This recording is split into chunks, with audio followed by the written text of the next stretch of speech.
and just for the sake, today's topic will be on Unity environment. So we will be learning more about how to use Unity, and we're not really gonna get into coding today. That is gonna be for next week's class, and yeah, I'm really excited. I'm really excited. So let's see what's gonna happen today. All right, so today's topic is going to be on Unity Hub, okay? Unity and both Unity Hub. So I'm pretty sure that yesterday's assignment, one of it was to watch one of the videos on our Discord server, which is in our YouTube channel. It's located right over here, getting all essentials ready. If you haven't done that yet, that is okay. You can work on that maybe after this meeting or whatever, okay? So that's okay if you haven't done it, but please make sure that you have definitely done this before next week's meeting, okay? Alright, so today's topic, as I said, is going to be on Unity, so it's assumed that you may have installed Unity or not. So the first thing, whenever you install Unity, you actually have two things installed on your computer. One, the Unity editor itself, which are these things especially, all the things that you'll be using to develop your game. And second, this thing, this white colored screen, Unity Hub. And don't get confused, because a lot of people get scared that, hey, I actually have two different versions of Unity installed in my computer. But the thing is, they're two different types. And what happens is whenever you open Unity, you're actually going to be directed always to Unity Hub. And this is how Unity oriented their way of whatever their way of style is. So just keep that as it is. This is how Unity is working. All right, so today we're going to talk about both Unity Hub and Unity. So let's start off with the environment of Unity, because when you start over here, maybe you might not have any projects. You might have this like a blank screen, nothing. But it's going to sooner or later look like this, okay? So let's get started around with the UI and environment of Unity Hub and get used to it. Alright, so the first thing are obviously the two buttons over here. This is the add button. So if you don't know these, all these things, these are called projects, the Unity projects. They're actually not a Unity project file. Yes, we do know that if you see it later in videos, there are actually specific dedicated files known as .unity projects or something. Something like if you have Premiere Pro or After Effects, for After Effects it would be like .aep, or if you're saying a data file is .dat, something like that. But really, as I said, if you saw the video, we're making a repository, and for us, I made a repository called Game Projects, and that is where I'll be storing all of my different games. Okay, so an example, if I click on Add, alright, you might have to click on one of these games here, this folder. You select that folder, and that is the thing what you're basically talking about. Okay. So that is the add button. Whenever you are given a project from other people and you want to test that, you would get a file. You would get that folder, and then you would want to import that folder inside of your Unity. Now, let's say you want to make a Unity game, okay? You want to make an entire thing from scratch, which we are kind of going to do today. Just for the sake of, watching this, to understand this carefully, I don't really recommend opening your Unity, because I heard that, and it's kind of true, if you have so many tabs open right now, it might slow down your computer, so I really highly don't recommend doing that. You can do it later, after I have, edited this live video on YouTube and, published it, and you can watch it later in your own time. Okay, so generally, your way of making a game is just pressing on this new button right over here, and you would basically create a name. For you guys, if you want to make a first game, you can say like my first game project. We're always going to be making 3D games. You might get this option 3D with extras, but let's just keep it with 3D right now, because that's all we need. But you can see that, hey, there's actually 2D, 3D, high definition, RP, universal render, FPS micro games, which Unity made their own mini games, which you guys can play, virtual reality games, AR games, so many 2D platformers. They have every essentials ready for you, and you could start making your own game. But today we're going to be sticking with 3D. And this is where this location, as I said, if you saw this video, that is the most important part when you're designing the game. That is the repository. You need to save it in some place so that all the files, all the data files can be stored.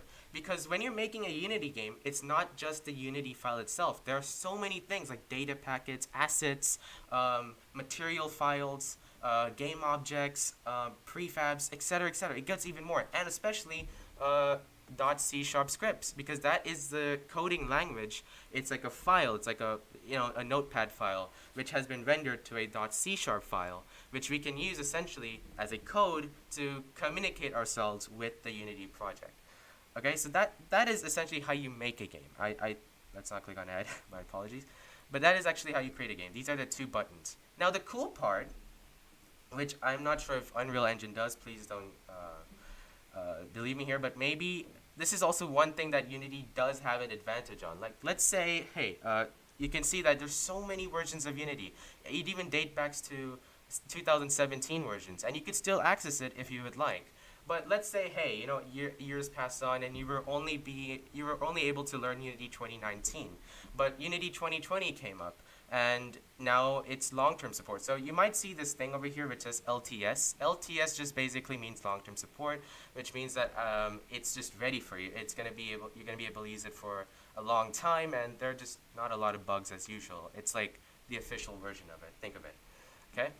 And the thing is, as I said, you can still use that file, 2019 files, even in an updated version of Unity Hub, which is super, super cool. And the other cool part is, let's say you just recently today, I just downloaded 2020.3.17. Let's say I don't want to make a game with that version. So what I can do is I can go to this drop-down menu over here and click on 2019 version. And that will direct me to my own project in a 2019 version. Now, just to be clear here, I don't recommend doing this, because if you're going to be collaborating with other people when making your final game, I highly recommend using the updated versions of Unity, so you could make sure that no errors come in. If someone has a new version and you have an old version, that can cause problems. So again, try to always use the latest versions. But just to keep that in mind, if you ever need that, we'll do it. Also, we'll also go over in the video the benefits behind using 2019 and 2020 versions. Okay, so we're gonna come back to that a bit later. All right, so that is the project file, and I said over here installs. Let's say, hey, now I want to add a new version of Unity. You can actually click on this add button, and you can add a new version of Unity. So I recommend clicking on this if you haven't received or downloaded this version of Unity, all right? So let's just say I want a 2018 version. I am not going to install it, just giving you an example. Then you're going to be directed to modules. Modules are just like extensions, just think of it that way. It's all the builds that Unity will be able to export your game and make it playable in those platforms. What I kind of recommend is actually having a Mac OS build support, a WebGL build support, and Windows build support. At least those three things, and you should be good to go. I also recommend downloading documentation just in case, but yeah, that's up to you. So that's all on installed side, okay? And now let's click on the Learn. What is the Learn category of Unity Hub? The Learn side is, I think, a bit cool, and maybe, I don't know, maybe could not help you, but it's just for your own practice, okay? And I kind of recommend this. The more practice you have with Unity, the better your knowledge, and the more you'll get used to this environment, okay? And Unity has already some pre-made projects that you could already make. So like Ruby's Adventure, John Lemon's Haunted Jaunt, Creators Kit, some puzzle games and stuff. Even the beginners for making a VR game. So obviously you'll need a VR device to play that. But yeah, you can make it. It's pretty insane. But it also tells you that the average time it takes. So this takes 14 hours, this takes 5 hours, 55 minutes. So you can kind of see that making a game is not always easy. It kind of takes more dedication and hard work. Okay? But don't get too intimidated by that. You're definitely going to enjoy this game stuff. Now, the tutorials, Unity does have tutorials, but I'm going to be honest, I don't think I kind of learned a lot from that. Maybe you might, but yeah, if you're ever stuck, you could always watch these YouTube videos by Unity themselves, and they can be teaching you all the scripting things, how coding works with Unity, what are some commands that Unity specifically made with C#, which can help you, such as mono behavior. It's something that I think Unity made. We're not getting really deep into that right now because I know a lot of you guys might have a confused face, even though I can't see you guys. But yeah, we'll get into that a bit later, and if you ever feel like, hey, you need some help, maybe try taking a look at their YouTube channel. It could help you. Alright, so that is the Learn category. You'll probably never use this, but I'm just letting you know because, hey, you should kind of get used to the UI as well. Alright, now I'll tell you this, the reason why Unity has been super successful for the past few years was actually because of its big community. It was really, really successful. Okay? From these things, you could be like pretty confused because there's so many links. But the two biggest links that I highly, maybe just one here, I guess, would be the Unity answers. Okay, and it will direct you to this page. Now, I'll be frankly honest. I've been using Unity answers for a really long time, and a lot of my problems that I was having with my own code in my own projects, I kind of got a lot of solutions from this website. And you could actually just search up anything on Google, and if you're confused, that's obviously what people do. You just copy paste the code, maybe revise something in it that kind of connects more to your game rather than to their game, you know. But just telling you, if you're ever stuck, always take a look at Unity answers. They probably have a solution to a problem because there are many Unity developers around the globe, and they might have encountered similar problems as yours. So yeah, definitely do take advantage of this thing. It's really great. Okay, and the second thing, before we actually go back to Unity Hub, is the Unity documentation, okay? Please, guys, please highly take advantage of this thing. It's really, really great. Unity documentation is basically like the Bible of Unity itself, okay? If you're developing a game here, it has everything for you. If you're stuck anywhere, it explains every single topics, and really, really, guys, you should take advantage of this. I've been taking advantage of this, and I was able to learn even more than usual, okay? So if you're ever stuck, always take a look at this place. They explain everything. Do not get overwhelmed by the amount of words there are, because it looks really scary to read, but you might actually get a lot of answers from it, and trust me, it really did, okay? Okay, so that's about the community, documentation, and answers. If you do have any questions, you could ask it later in the Unity channel on Discord. Okay, let's see what else is with Unity Hub. Alright, the settings, okay? When I was doing the installation video, I was actually not using this version of Unity Hub. I was using the latest version, which is in beta mode. So I don't really recommend downloading that because there might be a lot of bugs there.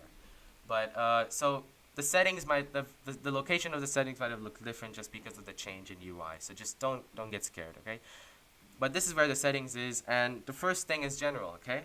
General is where you really want the newer versions of Unity that you will soon install in the future, like I mentioned over here.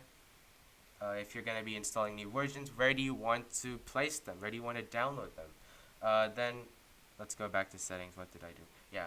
Then you could select that specific location, and it will always download that new version of Unity at that place. So it kind of keeps thing, okay? It's getting, yeah, you kind of get my point.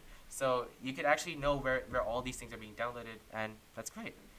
So actually, I don't always recommend manually uninstalling it. You can just click on this, the vertical dots, and you can just click uninstall, and it does the work for you. So that's pretty cool.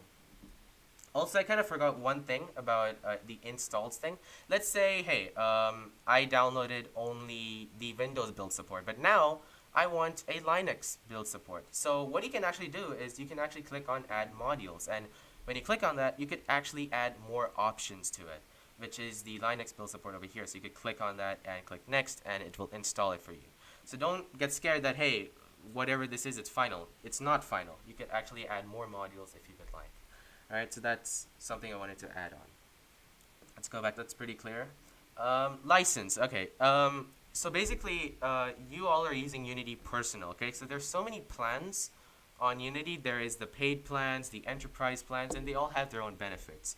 But since you're all students, and second, you're not making more than 100K a year from any games that you're making in Unity, and I'm pretty sure you guys are probably not selling it. Maybe some of you guys are, but if that's you, you might, if you're earning more than 100K, then you may not be able to use personal license. But I'm pretty sure that all of you can. And the thing is, you're gonna have to always manually change your license. You have to reactivate it, and that's just showing whether Unity just want to check up on you, whether you have, by the end of this deadline, are you still using Unity Personal? Have you made some more money than usual? Because you cannot always be in Unity Personal, right? They need to keep on check that you're not making more money on it. So that's Unity Personal, and I mentioned it more on that instruction video on YouTube channel, so you could check it out, how to do it. But it's, again, you can click on activate new license, Unity personal. You can click on either one of this and just click done. But I'm not going to do that because I still have my license. Okay, and here is where I was talking about the beta mode. If you guys want to use the new version of Unity Hub, then you can just click on beta and you will have that new version. But again, it does have a lot of bugs, or maybe few, so I still recommend using Unity Hub 2.4.5, okay, as of this year right now. Okay, so that's enough of me talking about Unity Hub. Let's actually start using Unity Editor, which is the thing where we will actually make our entire game, okay? So I actually already made one, but you guys can later on make your new project. I'm using Unity 2019 for some reason. My apologies. But you can make your own project, keep it 3D, give a name to it, and put it in the repository of your own place where you will store all of your Unity projects. But after you have done that, like after you create the click on the create button, it should direct you to GDC, whatever this file is. So it should take you literally here. It just looks something like this. Alright, now this might look a bit scary to you, so let's break it down, okay? This is the, let's see how to start. Okay, this is the best place to start. You're in a scene, okay? This is a scene. We call it like some kind of, let's say a kind of file. We can call it level. And you can actually make multiple levels, multiple scenes in your own game. So this is like one of its own file. We call it sample scene. So if you click on the scenes folder down over here, you could actually create, if you right click and click on create and click on, where is it? Where is scene? Yeah, right here, scene. You could call this a test scene. And you made 2 different scenes in your game. And basically you could interchange between them, but they act more like levels, different levels of land where you could connect with each other and move to different scenes. But they're usually used for level development, okay?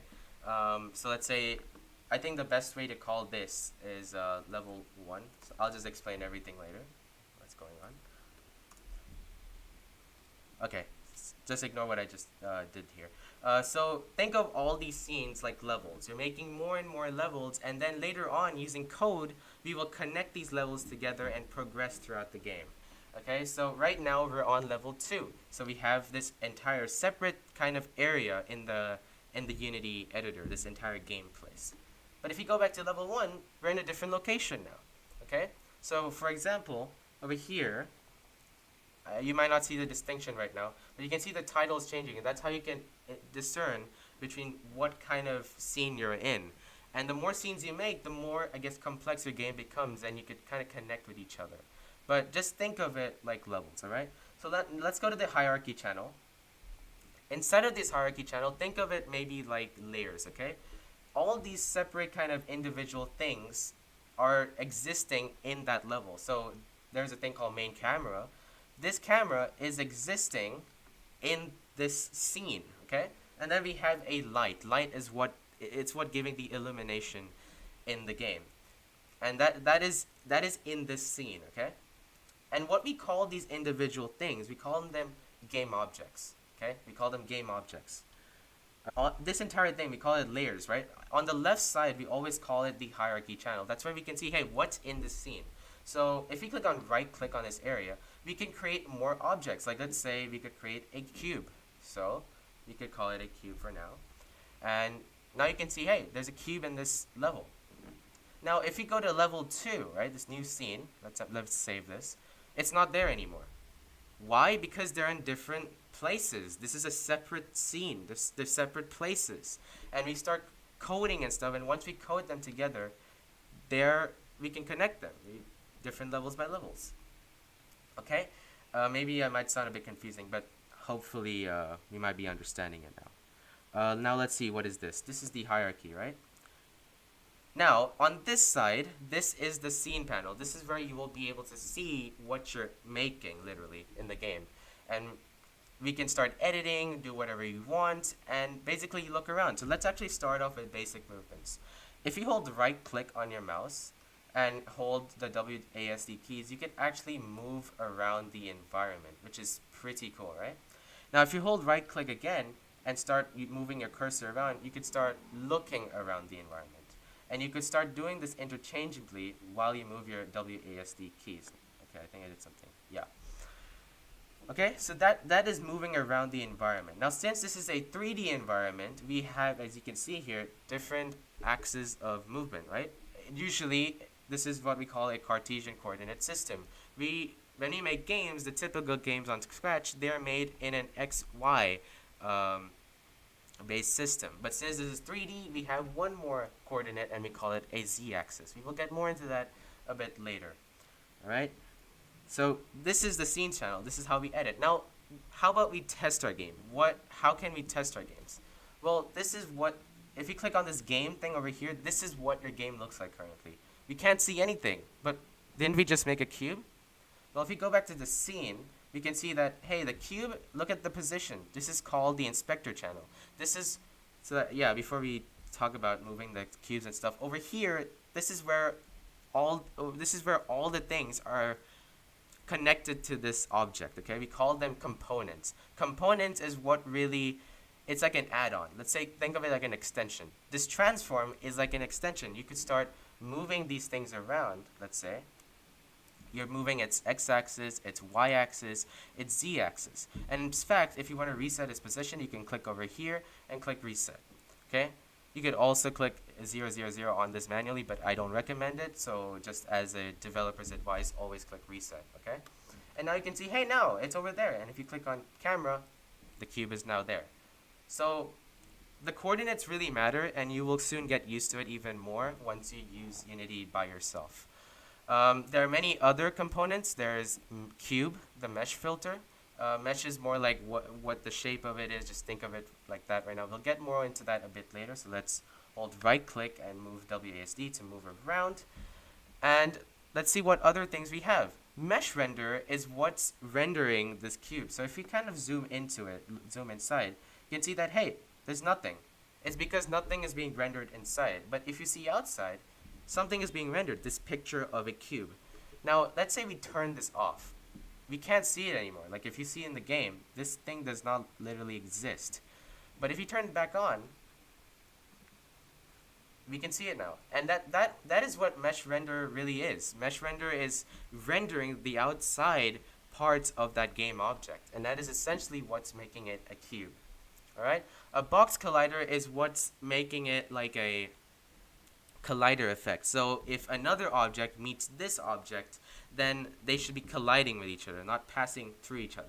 And this is one really bad problem in a game. Without having a box colliders, people can overlap inside each other, people can move through each other, and that is exactly not what we want. When we see like let's put in another cube, for instance, and let's reset the position. Now let's say over here, if we don't have a box collider, it will just literally pass through, and that is not what we want. If we have what we want in physics, right, is once this falls down, it should go back up, or it should fall over that thing. It should recognize that this is colliding with the other thing, and that's what a box collider is. It's another type of built-in component by Unity that allows you to, well, not get too complicated with physics, because it has already done that for you. All right? So let's just delete it. Now, let's say I want to rename the cube, okay? We can actually, I think, if you click on it once, if you just click on it once, you could just change the name. So we can just call this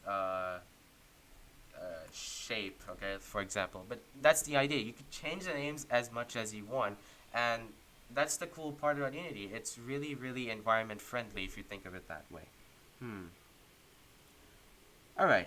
Now, I'm pretty sure that, as I think I mentioned in one of my first meetings, that, hey, we cannot, let me see how to explain this.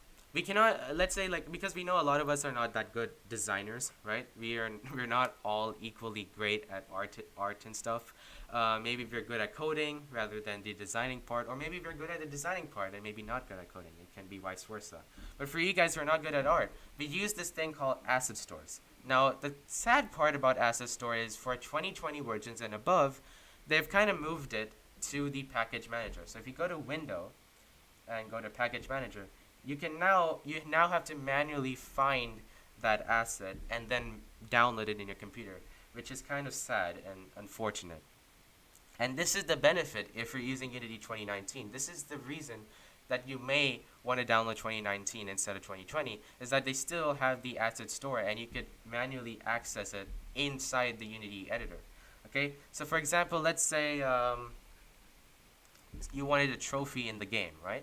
So there are some people who actually design trophies for you. So you can see over here that this developer made trophies for you. This guy made trophies for you. They do cost, but there's also like free versions as well if you think of it. So if you click on free assets, yeah, these people made free things for you, and you could import it in your game if you would like. And essentially, you will not have to spend so much useless amount of time on designing these things. And that is one benefit of Unity. People have around the globe developed these things for you, and they posted it online where you guys can access it under their own licenses and terms. Okay? So that is the asset store. But actually, let's go back to the 2020 version and understand how Package Manager works. So if you go to Windows and Package Manager, you can see that over here. Yeah, so then you will have to like, let me click. Yeah, you will have to click on this thing and click on My Assets. And over here, once you go to the stores and stuff, you can start downloading assets one by one. Now, how do you do that? Well, you do that by going to this website, assetstore.unity.com. Okay, and this is where you will have to search up all the things you want. And once you start like let's say for example, let's go to assets 3D. Let's just give an example, okay? Maybe free assets. Okay, now let's say this was the thing I wanted. It looks interesting.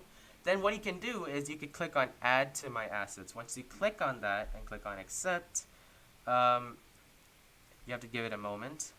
It will say that, hey, it's opened in My Assets. So then you will have to go back to your Unity thing, and then you will have to manually search for that stuff, and then click on Import, and then you could add it inside of your game, which is pretty cool. Now, coming back to the Package Manager, for you all who has downloaded Visual Studio Code, you will have to click on this, and there's a button here. You'll probably have to click on Install, and make sure you have installed that, because Visual Studio Code needs to understand the compiler, especially for Unity, because there's some commands that is only exclusive to Unity Editor. Not other C# stuff are being used, especially for that command. Okay, so make sure you do you download this. And if you're using another version of Visual Studio, which is Visual Studio Community, download this as well. Also, make sure you download TextMesh Pro. So there's a thing usually.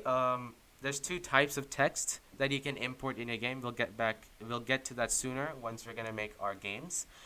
It's that once you start putting things in your UI, if you use the normal text mesh, it's just basically a complex word for text. It looks a bit blurry and pixelated, and that's not what you really want to do, because that will ruin the user experience, especially for you and for the players themselves. So we would use TextMesh Pro, which kind of has a better look to it. It's not pixelated, it's not blurry, it's really refined, and it looks better. So make sure you download this, and it's going to help you really well. Okay, so after we're done with this thing, make sure you download TextMesh Pro and Visual Studio Code Editor. Okay, you can go back to the video to see where it was. Let's see what else is there. Alright, now let's actually understand more about cameras. What are they? Camera is basically the thing that's rendering what's in the scene so that you could actually see what's going on when you play it.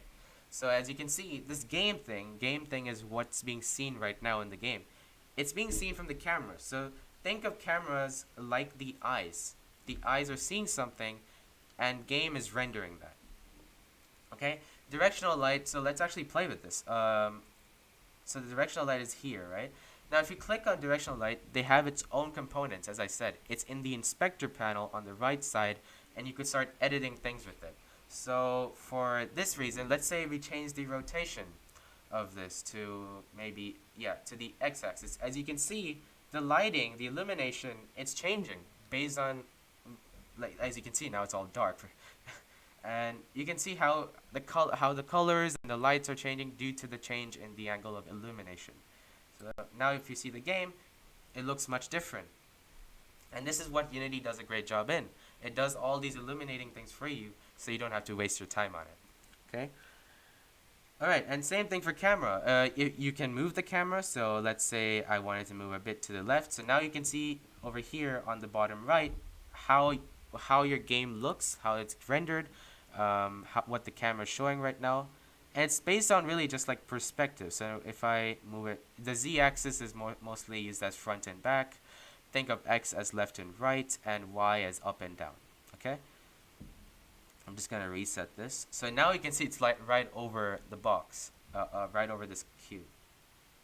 So we don't want that. We want to see the cube. So let's actually move this a bit backwards. So negative means going backwards, positive means going frontwards, based on the perspective I'm showing you right now. Okay? And you can actually see that the box is somewhat closer now. It's getting bigger, and it's going back. And you could take advantage of this as soon as we make our maze game. And we're going to get more into some other things which Unity has, which is called Cinemachine.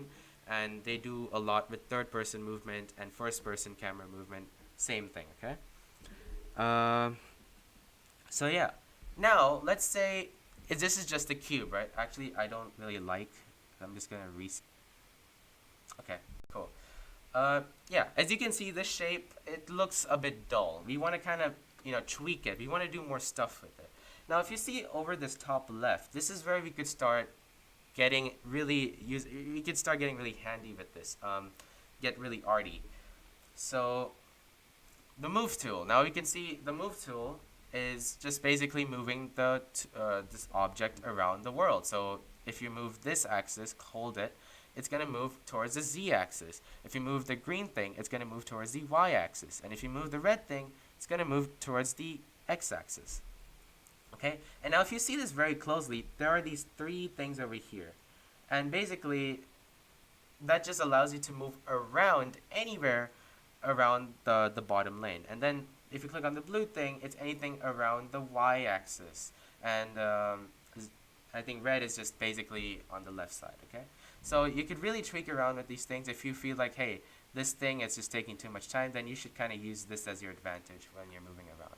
But for now, you can just click reset, and it's going to go back to its original position. The next thing, so I'm going to teach you all these shortcut commands. I really highly recommend knowing this. I think it's QWERTY, if you think of it, the QWERTY.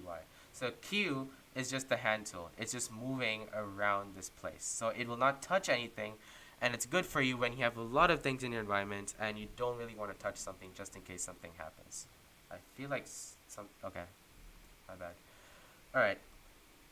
And then if you press W, that's the move tool, so you can move a specific object. When you press E on your keyboard, that is the rotation tool. So you can start rotating things around this object to make it look a bit cool and stuff. Right? R is the what is it called? The scale tool.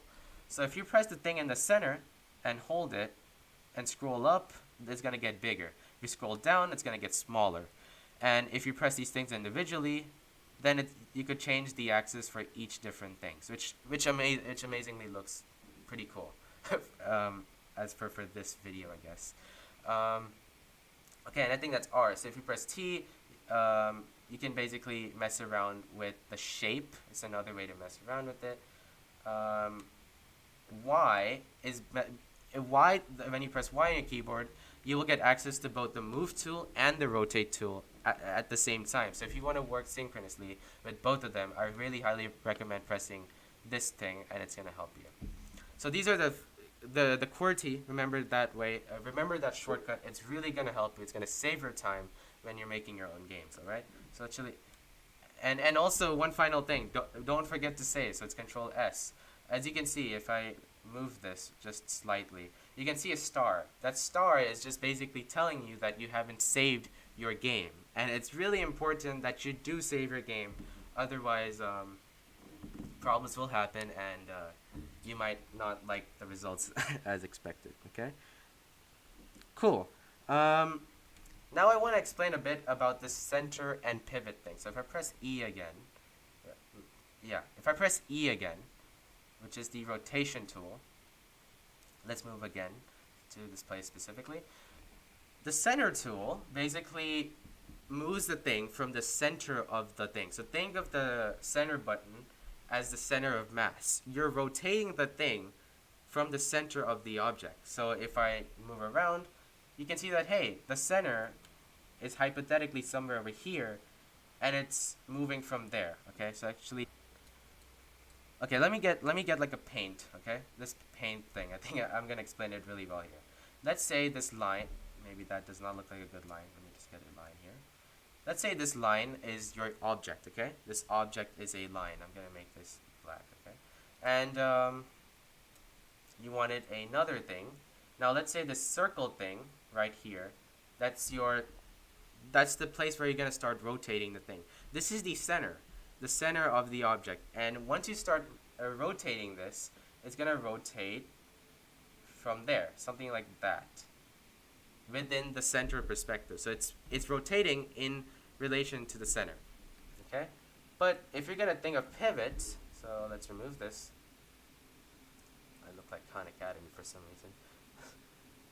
All right, if you think of the pivot, it's something like this. Oh my God, what's going on? Maybe not this color. My goodness, I'm getting touched. Okay.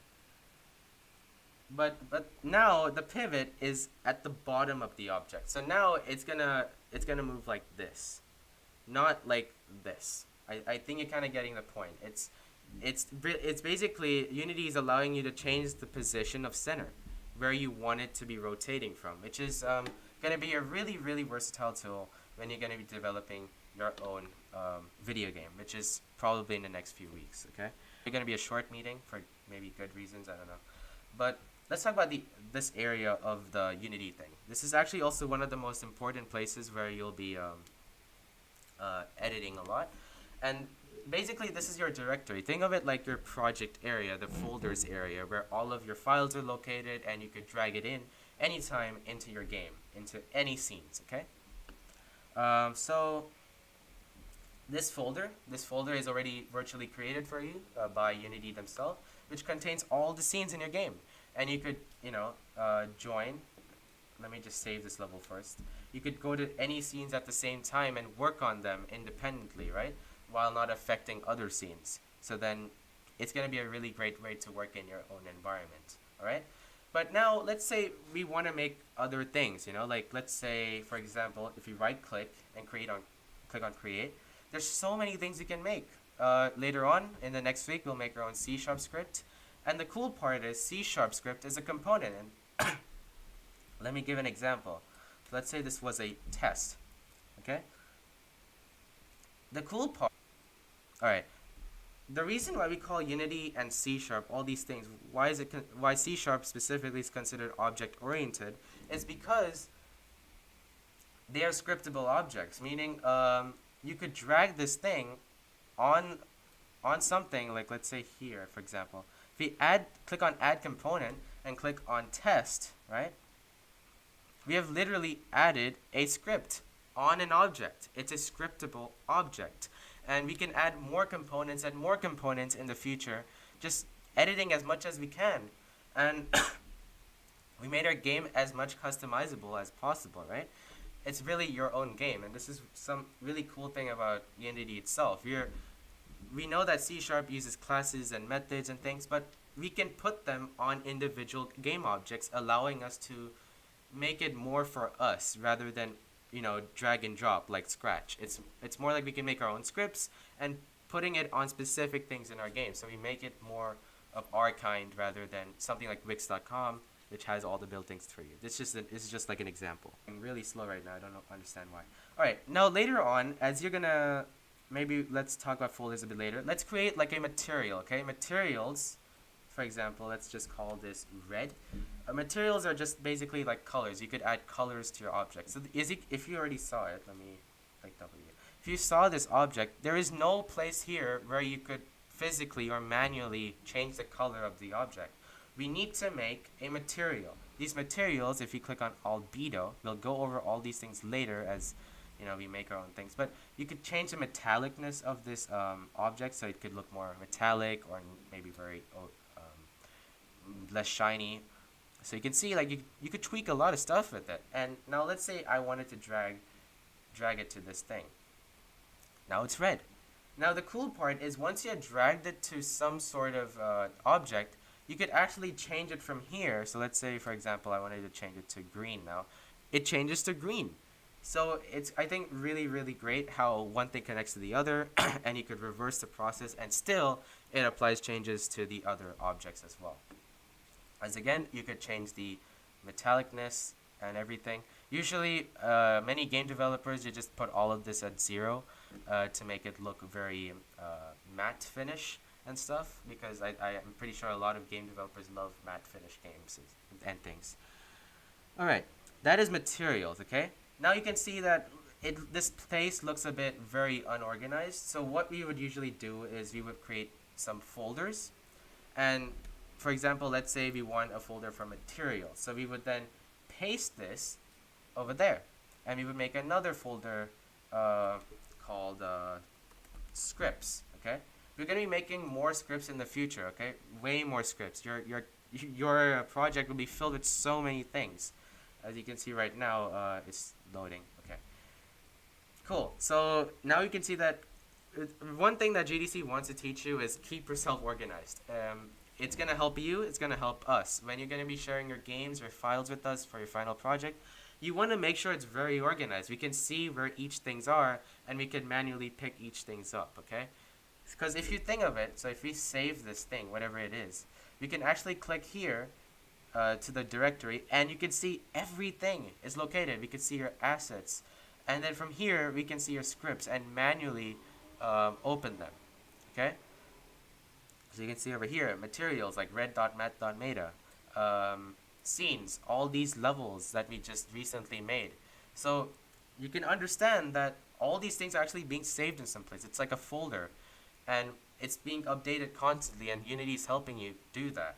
Okay, so that's the idea behind how these things connect with each other. What else is left? Yeah, so we just talked about materials and how scripts work, how scenes work. You can add way more. So you click on create. Let's see what else is there. Text Mesh Pro. So you could start importing your own fonts and things, whatever you need. More sprites. We'll get more into that when we make our own UIs, and we will understand more about that if we start making our own game. So it's better to not introduce that right now, so it wouldn't scare you. There's also prefabs. Prefabs is also something we'll go over in the next few weeks. It's really, really great, and it's something that Unity has done a really great job on. I'm really obsessed with it. So will you be in the next future coming weeks, okay? Let's see what else is there. Animators. So actually you could give animation to all of your characters. So one resource which I think you guys will be using in the future, I used Mixamo.com, if you guys know this. Let me just open this. Yeah, so it's by Adobe. Mixamo has all ready-made things for you, at least for animations. And you could download these animations and then import it to your characters, which is really cool, I'm not gonna lie. But again, I think I'm overwhelming you guys with information, so all these animation things, we'll go over it in the final project, which is the Cyber Riot FPS games. And you could give animation to your enemies, to your character itself, so many things. There's also a controller for it. You can control all these things individually with some conditions. Like let's say this person, after 3 seconds, has done this. You can make parameters like booleans, values, so many things. It becomes super, super amazing. There's timeline. I think in the second project, which is about the rocket game, we might introduce ourselves with timeline, and think of it more like a Premiere Pro or Adobe After Effects. It's like that, the timeline thing below.